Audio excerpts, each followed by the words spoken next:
मन में पाप भी कहिए या यह कहिए कि इनकी मजबूरी है कि जो उनको इन्होंने अपना मुखिया बनाया है या मालिक बनाया है, उनका आदेश है कि भाई अभी इसको जितना लटकाना है लटकाओ। 14 तारीख हो गया, आज तक न यह सुप्रीम कोर्ट में गए हैं और न ही कोई आयोग बना है। नमस्कार, आप देख रहे हैं लाइव सीरीज और आपके साथ मैं हूं वसीम।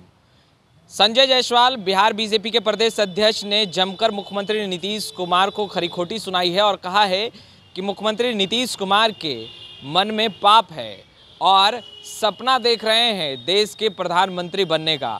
आखिर नीतीश कुमार के मन में पाप कैसे है, वो तमाम बातें आज संजय जायसवाल खुलकर पत्रकारों से बता रहे हैं और कहते नजर आ रहे हैं कि एक बड़ा षड्यंत्र रचा जा रहा है। सबसे पहले आप संजय जायसवाल को सुनिए। कह रही थी कि एक तदर्थ समिति बनाया जाए जिससे कि नगर निगम, नगर परिषद, नगर पंचायत और सरकारी कर्मचारियों के हाथ में नहीं रहे, बल्कि जो जनप्रतिनिधि हैं जब तक चुनाव नहीं होता उनके हाथ में रहे। लेकिन नीतीश कुमार जी के मन के पाप के कारण यह हुआ नहीं। पूरी की पूरी कमेटी को सरकारी अफसरों के साथ दे दिया गया। अब जब उनके साथी राष्ट्रीय जनता दल हो गए हैं तो फिर वह 1990 में जब लालू जी और नीतीश जी की जोड़ी एक साथ थी, उस समय भी पंचायतों में नहीं दिया गया था आरक्षण, और वही काम आज फिलहाल नगर निकाय के साथ किया जा रहा है। भारतीय जनता पार्टी का स्पष्ट मानना है कि हर हालत में अनुसूचित जाति को, अति पिछड़ों को आरक्षण मिलना चाहिए। इसके लिए तुरंत अपना जो भी करना है करें और चुनाव भी शीघ्र होना चाहिए। यह एक जानबूझकर बिहार में साजिश रची जा रही है कि नगर निकाय के सभी विकास की राशि मंत्री के पास रहे और यह पूरा लूट बिहार में नगर निकाय में, नगर पंचायत में हो सके। इसीलिए जानबूझ करके तदर्थ समिति भी नहीं बनाया गया। और आज भी हम यह अखबार में दिया गया था कि 8 को हम सुप्रीम कोर्ट जाएंगे, 10 को सुप्रीम कोर्ट भी खुल गया। आज 14 तारीख हो गया, आज तक न यह सुप्रीम कोर्ट में गए हैं और न ही कोई आयोग बना है, जो कि साफ बताता है कि इनके मन में पाप भी कहिए या यह कहिए कि इनकी मजबूरी है कि जो उनको इन्होंने अपना मुखिया बनाया है या मालिक बनाया है, उनका आदेश है कि भाई अभी इसको जितना लटकाना है लटकाओ।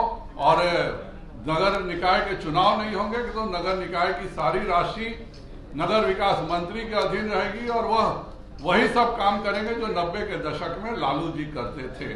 और एक अच्छे आदेश पालक की तरह, इसलिए मैं उनको रबर स्टैम्प मुख्यमंत्री कहता हूं, नीतीश कुमार जी इसमें पूरा सहयोग कर रहे हैं। आज 10 दिन बीत जाने के बाद भी न कोई सुप्रीम कोर्ट गए, न इन्होंने आयोग बनाया है, न कोई इन्होंने काम किया है।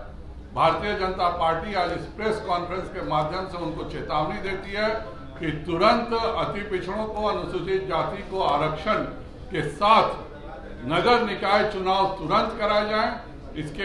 उनके इस जो फैसला है, जो इस तरह से गोलमोल करने का और आरक्षण छीनने का, इस फैसले के खिलाफ 17 तारीख को हर प्रखंड मुख्यालय में आरक्षण बचाओ, निकाय चुनाव कराओ धरना भारतीय जनता पार्टी देगी। और भारतीय जनता पार्टी इनको 30 दिन का समय देती है। अगर 30 दिन में इन्होंने आरक्षण बचाते हुए चुनाव नहीं कराया तो हम पटना की सड़कों पे उनका घेराव करेंगे। 17 तारीख को पूरे बिहार के सभी प्रखंड मुख्यालयों में नीतीश कुमार की जो आरक्षण विरोधी नीति चल रही है, जो अनुसूचित जाति और अति पिछड़ों का हकमारी करने का जो इनका कुत्सित प्रयास चल रहा है, उसके खिलाफ भारतीय जनता पार्टी 17 को हर प्रखंड में धरना देगी। राष्ट्रवाद, यह 2 सिद्धांतों पर भारतीय जनता पार्टी चलती है।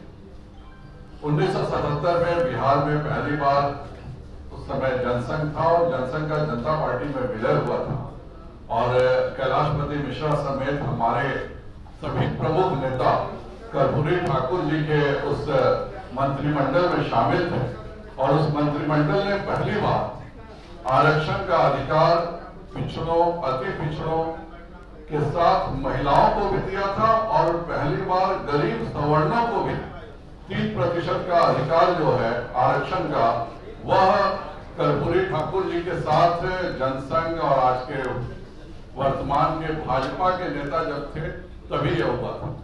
केंद्र में भी जब 1977 में मोरारजी देसाई जी की सरकार में अटल बिहारी वाजपेयी जी और आडवाणी जी उस कैबिनेट के सदस्य थे, तब वहां मंडल कमीशन लागू हुआ था।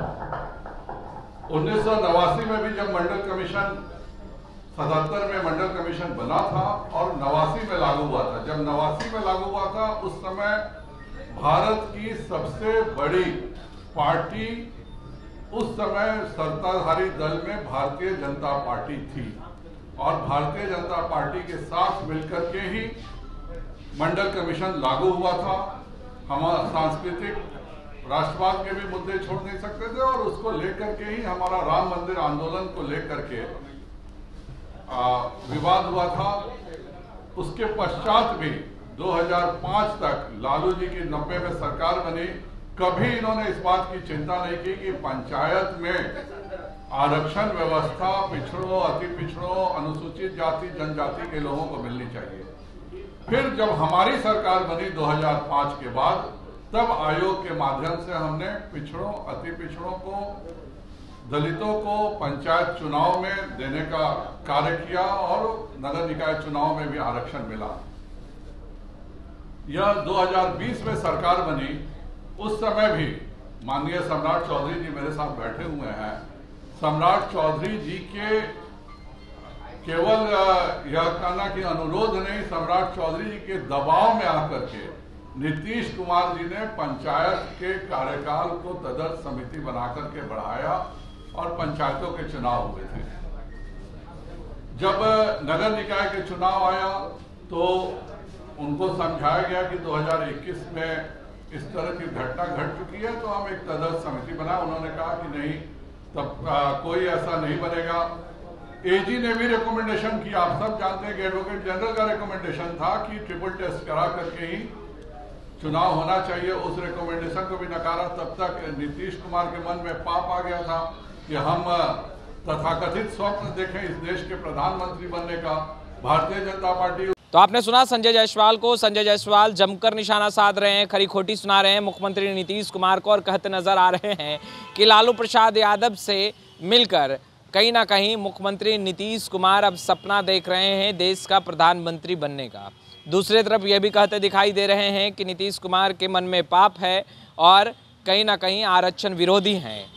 अति पिछड़ा और जो गरीब वर्ग है उसके लिए मुख्यमंत्री नीतीश कुमार नहीं सोचते हैं और 1990 वाला दशक एक बार फिर से बिहार में दोहरा रहा है। खैर, लाइव सिटीज़ के साथ बने रहें। अब तक आपने हमारे चैनल को सब्सक्राइब नहीं किया, तुरंत सब्सक्राइब कर ले। आपका बहुत बहुत शुक्रिया।